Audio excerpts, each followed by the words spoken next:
In today's video, I'm going to teach you how to reset the Salesforce Authenticator. 5 minutes. Before we begin, make sure you can access Salesforce in a desktop browser and that you have the right permissions to view setup. If you're doing this for your own user, that's fine.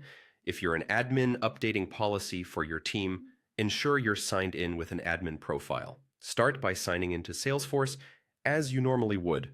Once you're on the home page in Lightning Experience, look to the top right corner and click the gear icon. Choose Settings to open your personal or org settings panel. From there, select Open Advanced Setup. This takes you to the full setup area where all security and identity options are managed. On the setup page, find the Quick Find search box on the left. Type Identity Verification. You should see the Identity Verification option appear in the results. Click it to open Salesforce's verification policy page. Here, you'll see the available verification methods, typically including Salesforce Authenticator, one-time codes, email, and other second factors depending on your org. To reset the Salesforce Authenticator, you're essentially refreshing which methods are allowed so that the next time you sign in, Salesforce will prompt you to set up the app again. Uncheck the Salesforce Authenticator method if it's currently enabled for your user policy, and then recheck it to allow re-enrollment.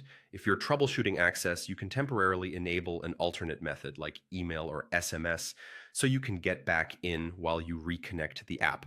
Be sure to save your changes so the policy update takes effect. Now log out of Salesforce completely, then sign in again. After entering your username and password, Salesforce should prompt you for verification. Because you refreshed the policy, you'll be guided to reconnect the Salesforce Authenticator app. Open the app on your phone, follow the on-screen instructions to add a new account, and approve the connection request. If a QR code or a two-word pairing appears, just follow the prompts exactly as shown in Salesforce. A couple of tips as you wrap up. Keep your mobile device handy during this process and make sure notifications are enabled for the Authenticator app so approvals show up reliably. If you still can't verify, use any backup method you enabled earlier, then revisit identity verification in setup to confirm your selections. And if you don't see the options described, reach out to your Salesforce administrator as your org's policies may be more restrictive. That's it. Your Salesforce Authenticator has been reset and reconnected.